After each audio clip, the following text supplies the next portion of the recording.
Welcome, everybody, to A Show Has No Name, discussing full spoilers discussion around Game of Thrones, Season 7, Episode 7, the finale. Yeah. We're going to mix it up a little bit here. We kicked Jimmy to the curb. Jimmy to the curb. Jimmy may be Jimmy's joining in progress. We'll see. Slit his throat. Instead of having topics like we normally do, we're just jamming on this. Yeah. Fucking slit him like Arya, dude. No, Casey. Yeah, Casey, well, we said that last week. Casey's out. Casey's on a He's boat. Yeah, we're going with that. So, going around the circle in the way that it is just on my screen, Jeff, you're going first. All right. Hit it. Do it. Dude. Yeah. Oh, man. Well, let's start off with I'm going to start off with Sansa and Arya, you know. I know I said it a couple of shows ago that I thought that they were playing a game and it was an awesome game, and that whole feeling, it was more I was watching the scene when Littlefinger's trying to plant the seed in Sansa's head, you know, and it's all dark and there's like no one around and he's like saying things and she's like basically telling him what he wants to hear, and then they bring Arya and she's like, what's up, let's do it, you know. And then Sansa lays down the charges, and when she's like, what do you have to say for yourself, Lord Baelish? I was like, holy fuck, that's so fucking awesome. It's like, yes. So I liked that, and then showed Littlefinger being a little bitch cowering down on the ground. Yeah. That was awesome. It's Littlefoot. Yep. That's Ducky, dude. I know. That's a different topic. Stop it. But man, I just, that whole season, I know Adam was saying earlier it's kind of boring when he was watching. I'm like, dude, no. It was not boring. There was so much backstory and catching up on everybody. Go, Dirk, you wanted to say something?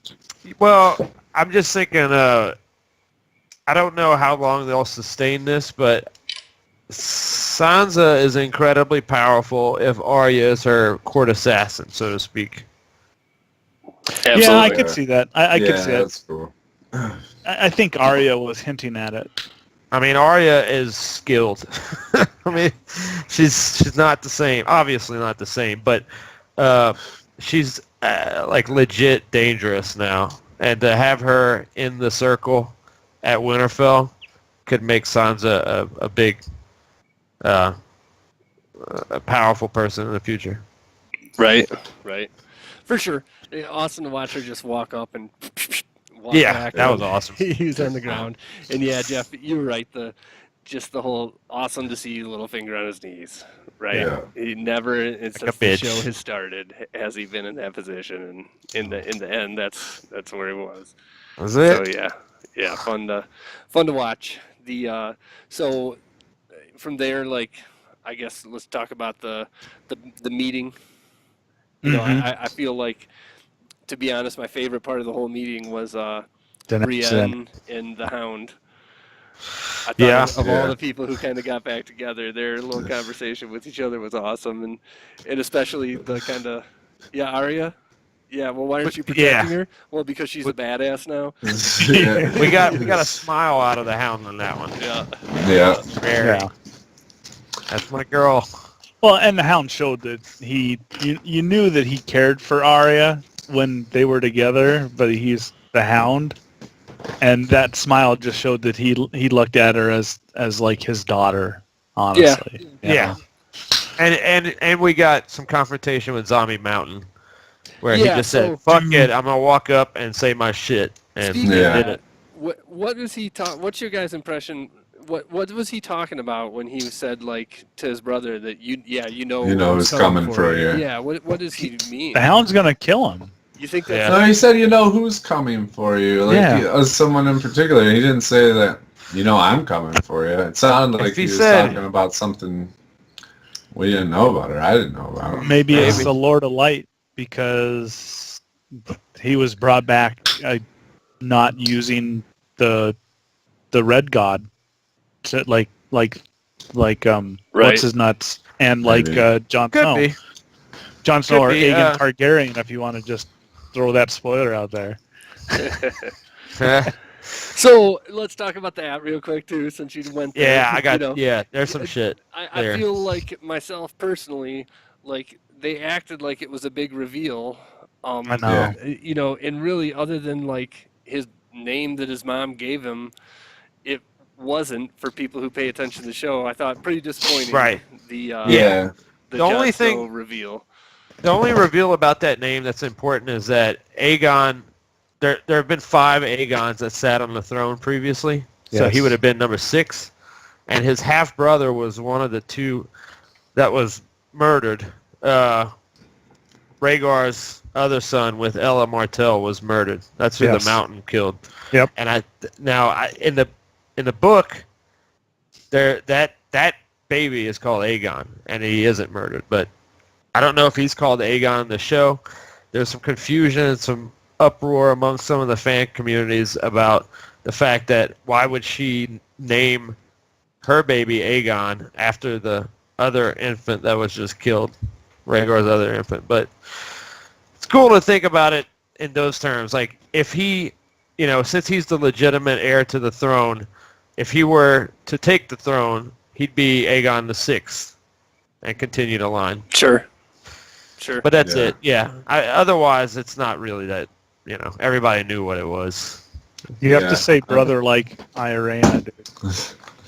Yeah, I don't want to sound like a hater, but I felt like every reveal in this season finale wasn't really a reveal. Yeah. It was all. Right.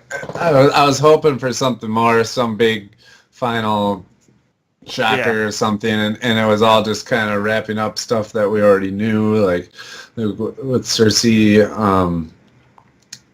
agreeing to their plan and then saying that with Jaime, she's not doing it, big surprise, and Arya and Sansa were working together. We were all hoping they weren't that dumb, and we all knew Jon was already Targaryen, and it's just, we knew the White Walkers were going to get through the wall, like, obviously.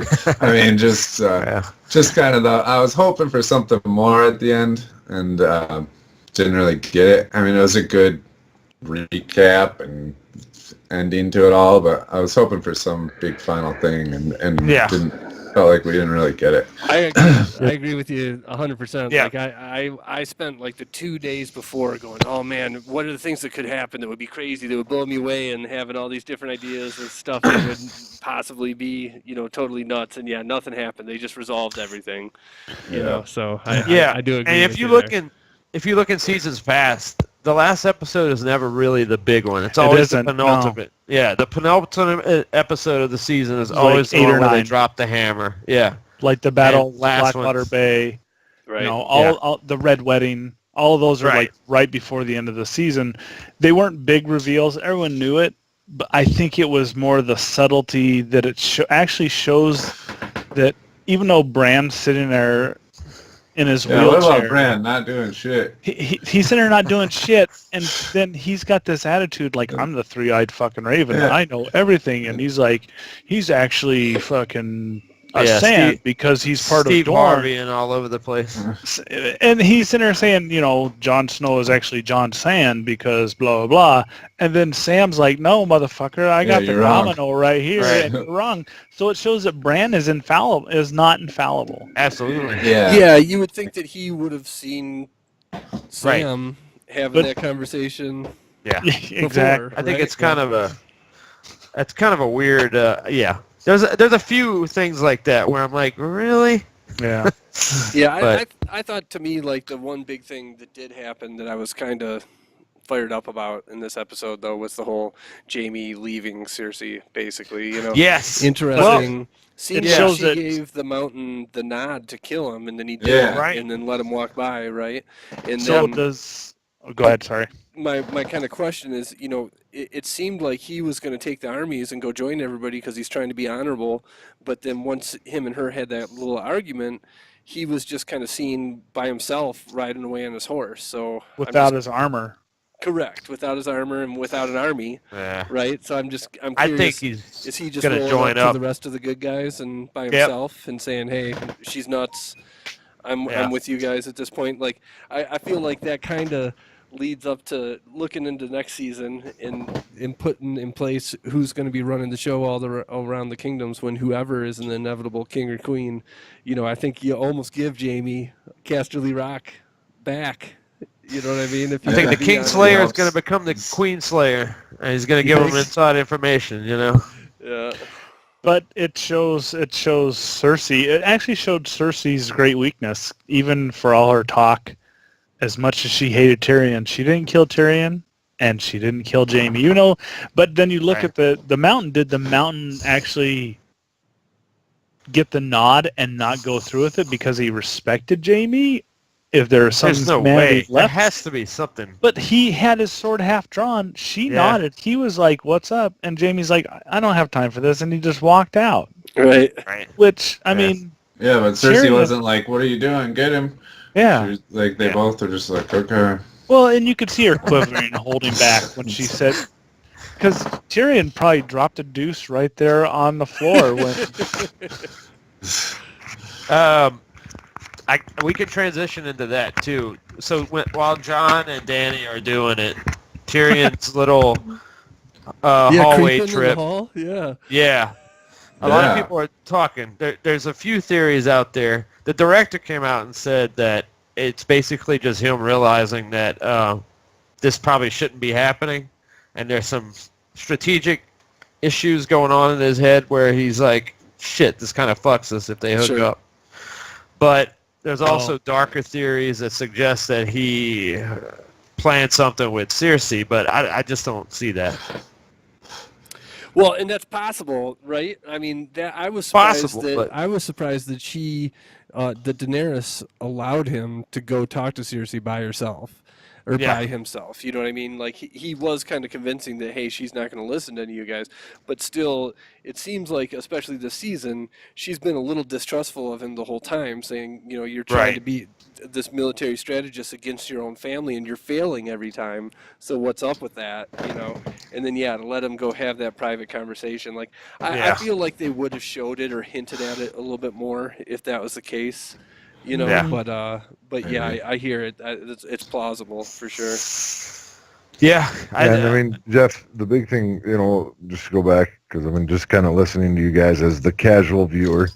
When I said it was boring, what I meant was kind of the same thing of they just kept going through the same things that we already knew were going to happen or things that we already knew, and I'm kind of disappointed that now we have to wait, a year and a half? Fucking year, yeah. To see anymore, and we kind of left it off where they just tied everything together. Yeah. And that's where I meant that it was boring and kind of disappointed in that particular episode. Yep, I'm with you. And the one other thing that I'll be critical about, and then I'll stop because I freaking love it. As much as critical as I am of this one episode, this is still the greatest TV show of all time. The way I feel for all these characters and stuff is unlike anything else right now. But the one other thing that I'll just gripe about is that I feel like the Night King is a very uninspired villain at this point.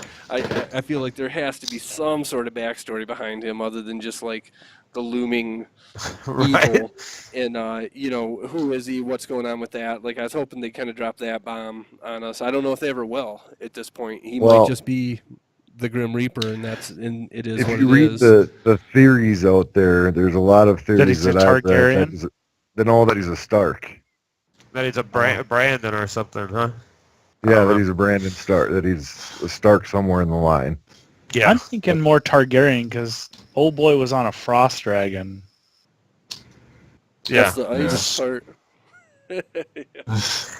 Well, okay, that breath weapon, that's blue flame, right?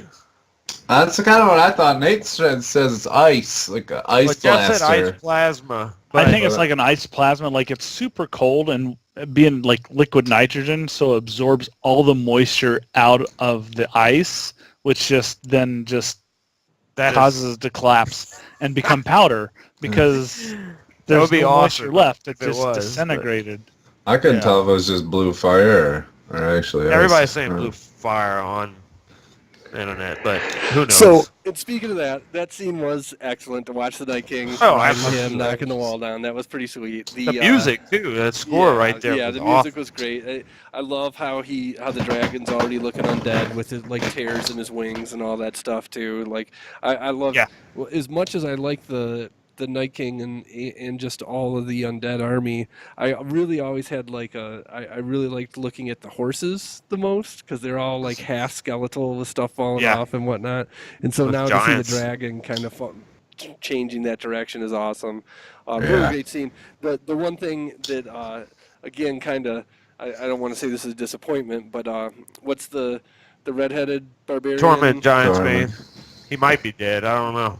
He can't be, right? If they didn't show it, he didn't die. Right. Yeah. Like if they would have showed like a big iceberg collapse on his head or something. Yeah. He's too strong. He's too big of a character. You know what I mean? To just have his death be incidental. Yeah. Right. Yeah. They'd have to show it, but because Jamie and John didn't fucking drown, and they were wearing like 50 pounds of gear. They're just right. Yeah. Absolutely. Right. Absolutely. But still, even that being said, I feel like that was my favorite scene of the week was just watching that, you know. And can't wait to see him fighting Danny and John side by side on their dragons. Yeah. And what's the significance of Theon even getting a scene in the finale? I don't know. Theon's trying to redeem himself, I think. Well, and now he knows he has a strength.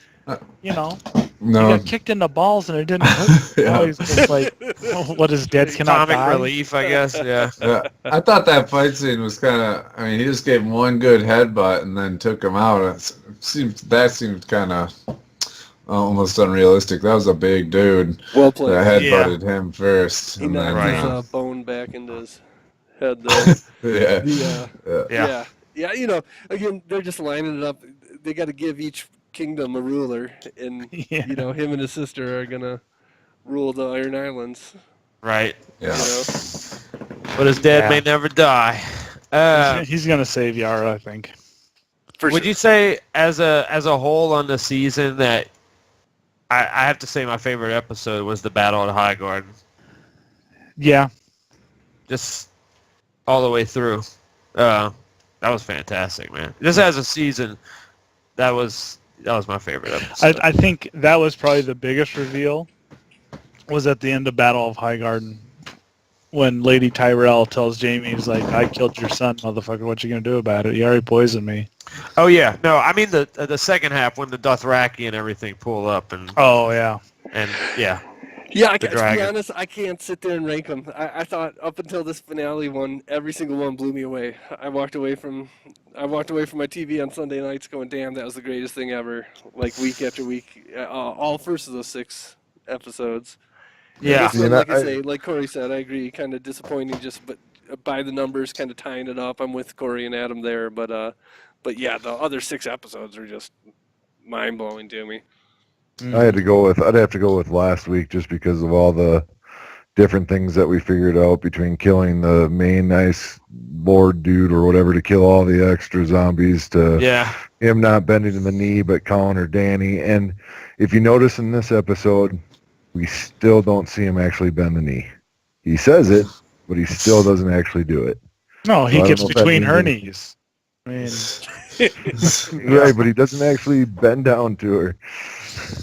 Yeah, I think at this point he's bent the knee. Yeah, so I mean that's that. Other than or did she bend the knee first? Cersei's kind of where her backstabbing's going to come in. The big question is, you know, how does Daenerys react when she finds out that he's actually the Targaryen in line?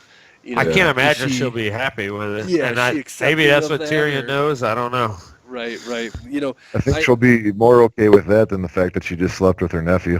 That's right. Well, Targaryens don't care though. They keep it in the family. That's right. They do that shit all the time, but I think she's not going to be happy that he's next in line. You know, she's going to essentially has to depose him to. You know, if it even comes to that, though, I almost feel like her and John are going to have a battle with the Night King before they talk to Bran, and one of them's going to die. I think that Jon is going to, when he battles the Night King with Daenerys, he is going to sacrifice himself, take on the honest of the Night King, and go back north and never come back to protect Daenerys. I'm still holding on to Gendry being king. That's my bet. King Gendry, huh? Book it. Well, my prediction still holds true at this point in the season as well, or in the series. It's looking stronger than ever now that he's got a dragon. Yeah, dude, that is so. That fucking frost dragon. There's no way they let that happen. Daenerys or Jon, one of them, like you said, is going to die, and the other one's going to prevail. I mean, it's got to happen. Yep. I just want to know how they fulfill this three-headed dragon prophecy. Tyrion's got to be it, right? Right. His mom was raped by a dragon, or it's the Night King somehow, right? Mm-hmm. Like that's what I thought they might start leaning towards that, and didn't at all, you know. So yeah, we'll see. Yeah.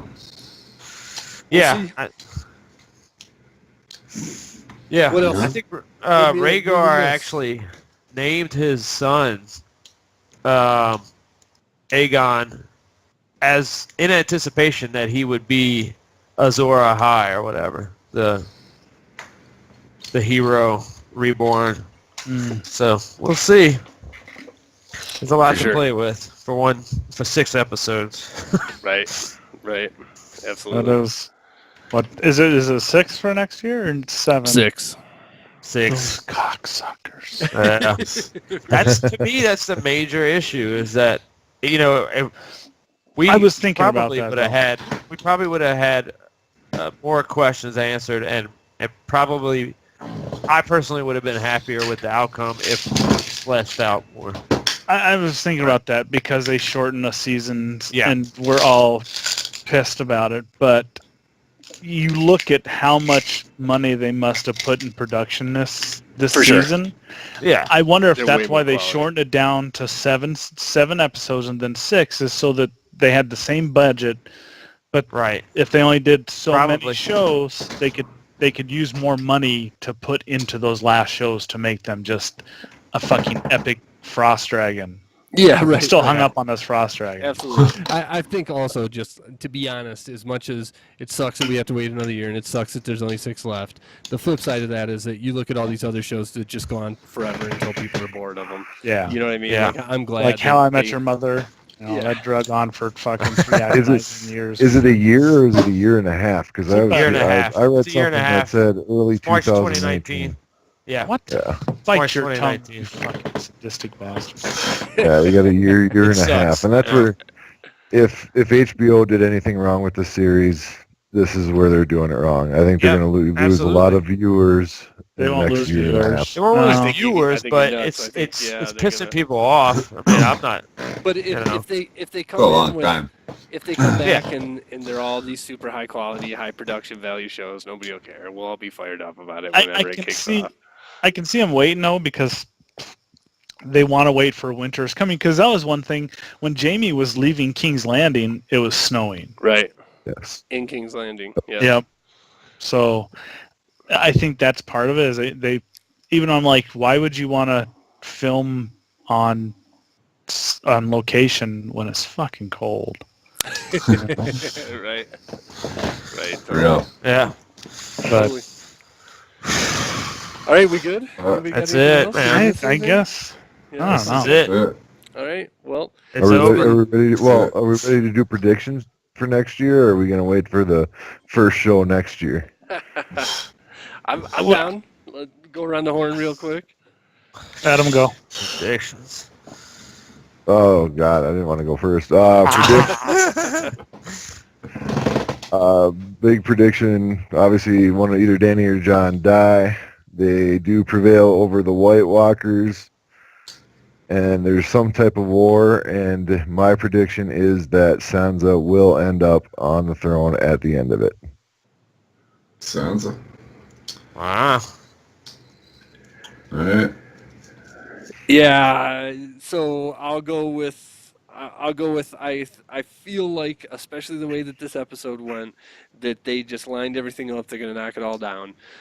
Jon and Daenerys are gonna fight against the Night King. One of them's gonna die in that battle. The other one's gonna rule the kingdoms. They're gonna take out Cersei on the way home, and then it's gonna be, everybody's gonna Sansa's gonna run the north. Reek's gonna run the Iron Kingdoms with his sister. They'll give Jamie Casterly Rock. Sam's the head of his place. Charlie. Yeah, maybe. Andy. Who else? Who am I missing? Maybe Bronn will have Highgarden. Braun. Yeah, I feel Yeah. like throw Braun a bone. Although he's kind of. I don't know. I can't. That'd be a I like reach. Bronn, dude. Bronn's But- awesome. But yeah, I feel like that's where this goes, and if it does, I'll be somewhat disappointed. You know what I mean? I want some more surprises, some big shocking twists and turns or whatnot. But Yeah. so because of that, I'll stick by my original prediction in episode 1 of A Show Has No Name of Night King wins, show ends, all humanity's That would dead. be awesome. I would totally be in on that. My prediction's the one you said before that. What? Just Everything happens the way it's yeah, lined up to. right. Dirk. I'm not really sure. I think John ends up being Azor Ahai, to be honest. And I don't think he can die, or not in a traditional sense. But maybe Daenerys dies. It's hard to say. I'm sticking with Gendry on the throne. What? So explain the Azor Ahai then, with Gendry's on the throne. What's that? What do you mean by that? Is that Azor, the Lightbringer thing? Azor Ahai is like the hero of, what is he? The hero? I can't remember what the. You don't have to Google it right now. You can just summarize Yeah. briefly. Oh yeah, he's connected to R'hllor, the Lord of Light, and I guess he's the hero that the prophecy foretells. So he's called the Prince that was promised, Right. and he's supposed to come back and, I don't know, save the fucking world or whatever. But I not think that's it. necessarily rule it. I don't know if it's to necessarily rule it. I think he saves humanity, and I think it's John. I take that further because I say he's going to save humanity, but I think that he's going to save it as being someone of loyalty and true the whole time. He's going to sacrifice himself one last time, Yeah. and to save everybody, he's going to become the Night King and head north. And Danny rules That the could happen. 12 kingdoms. The 12. It's also possible that Danny is Azor Ahai. They don't specify that it's a man or a woman, I don't think. Or the incarnation can be a woman. But I think Sansa's going to end up ruling the North, at least. Right. Queen of the That is- North. Yeah, there's Yeah. something there. There's something there with, and they kind of hint at it at the end. I think a little bit again about John now bowing to Danny, and I think everyone there is going to get behind Sansa now. Sansa and Yeah, Gendry. It all started with Stark. Sansa and Gendry. Yep. Make it Yep. happen. Sansa Boom. and Gendry. I didn't even Well, think about that. But because you got to think that Baratheons and Starks, right? by the end of this, Yeah, because it'll Baratheons and end Starks. as how it began. It'll Right. end how it began. That would make And- sense in that way. Yeah, and makes sense. There's how many other men are Sansa's age right now that are still fucking alive? They Bronn. killed everybody. Yeah. Bronn's a little old, I guess. All right, No. cool. Well, guys, Sweet. it's been really fun doing this year. Absolutely. Thanks for It joining. has been. Those two at the end. Yeah, we'll do it again in a year and a half or whatever, however long they make us wait. Yep. Sweet. That's awesome. Labyrinth Lifers. 2 days. Yeah, everybody else, yeah. If you're Days. just checking us out because you like Game of Thrones and you happen to run across us on the internet, check out the Labyrinth Lifers. It's our Dungeons and Dragons show. Check out Comics and Gaming. It's our weekly talk show about all the nerd news of the week. Yeah. Adam, thanks for joining us. Thank I'll you. see you in everybody's golf land, Adam. And I wanted to also just give one last moment here. Jimmy got stuck behind a train. Shout outs to OTK Magic Stick. Shout outs to the Yeah. Movie Night for joining us on this for most of this year. Really appreciate those guys and all the input they had. Clearly, the two of them had more knowledge about this than any of us here, or maybe not knowledge, but they were definitely a great addition to the show, and really appreciate that as well. For sure. All right, sweet. Peace. Good night. Later. What is dead may never die.